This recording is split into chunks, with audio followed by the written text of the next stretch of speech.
So this is a tank I'm planning on making a incestuous breeding tank. There's one baby incestuous in here now, but I'm going to put an adult trio in here. Real easy to help with your nitrates in the tank. I get these little baskets from a hydroponics shop in town, and I fill them full of clay media. This is clay substrate for aquariums, and I took a 1.5 inch drill bit, drilled a hole. Thankfully this tank has a acrylic top to it, so that made that real easy. And then the basket just sits in, and I'll put some house plants in there. The roots will grow through into the water, which I'll show you on another tank that's done.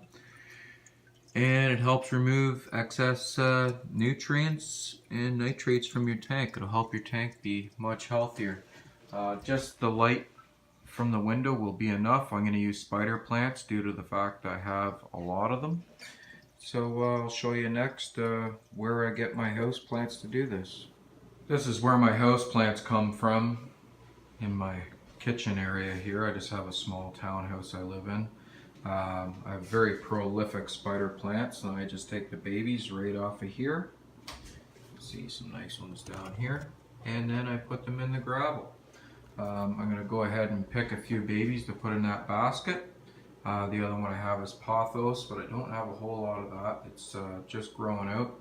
But this works for a very cheap and easy way to start some aquaponics in your tank without breaking the bank or having to be a scientist or anything.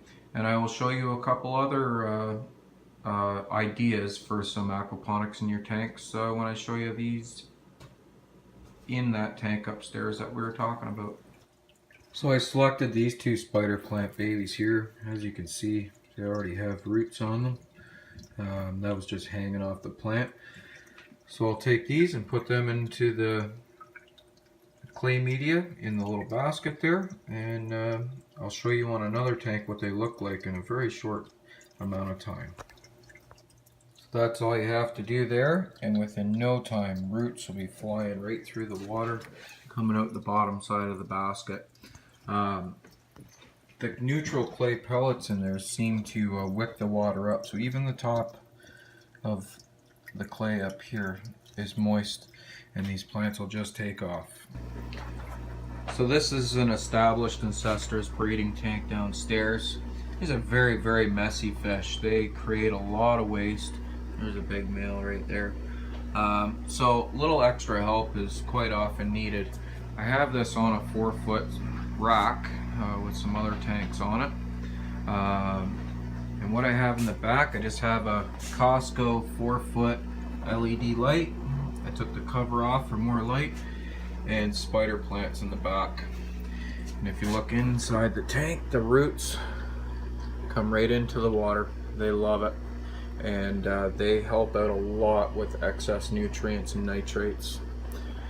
All I did here was the very, very same idea. I took styrofoam instead and a 1.5 inch drill bit, drilled through. The cups are full of clay media, and for these ones I just set the styrofoam on top of the handmade glass lid, and the baskets just hang into the tank. Oh, that one's crazy with the roots. Simple as that. You don't have to be a rocket scientist to come up with anything like that. This tank is just set up with some black Moscow guppies, and I believe I planted lettuce in the back of these ones to see if some lettuce would grow. I have another setup over here with the very same type of setup. This one's gone crazy. There's no natural light in the basement, so I just have a 9-watt LED bulb with these guys growing. And as you can see, the root balls are just crazy on the bottom side. Once again, this one has some of the 1.5 inch holes, and some of it was built just cutting the styrofoam out and plastic strawberry containers used. I don't know if you can see that there.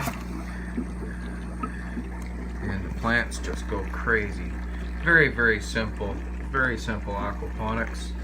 And quite frankly, this is a very, very healthy tank.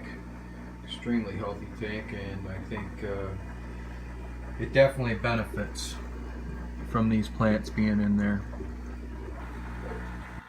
This is my 180 gallon African cichlid tank with one very large plecostomus in it.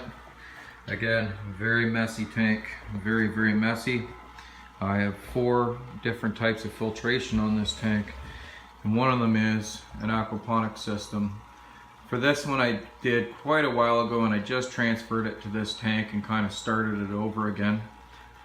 It's an ebb and flow system, and as you see right here, it's got a water pump, pumps the water up into the basket, tub up top, like so.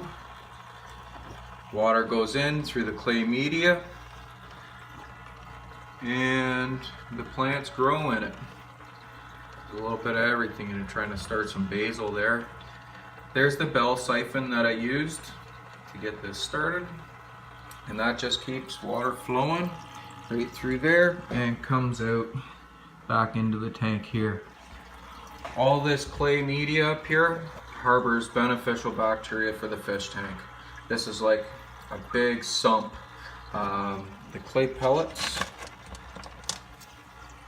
they're very extremely porous, and they hold a lot of good stuff in them for your fish.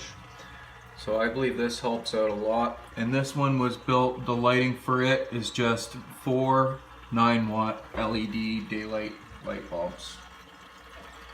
Another simple project, but not as simple as the other ones, and they all basically do the same thing. This one just harbors a lot more bacteria for the fish tank. Hope this helps you out with some of your do-it-yourself projects to make your fish tanks healthier using natural aquaponics. Thank you.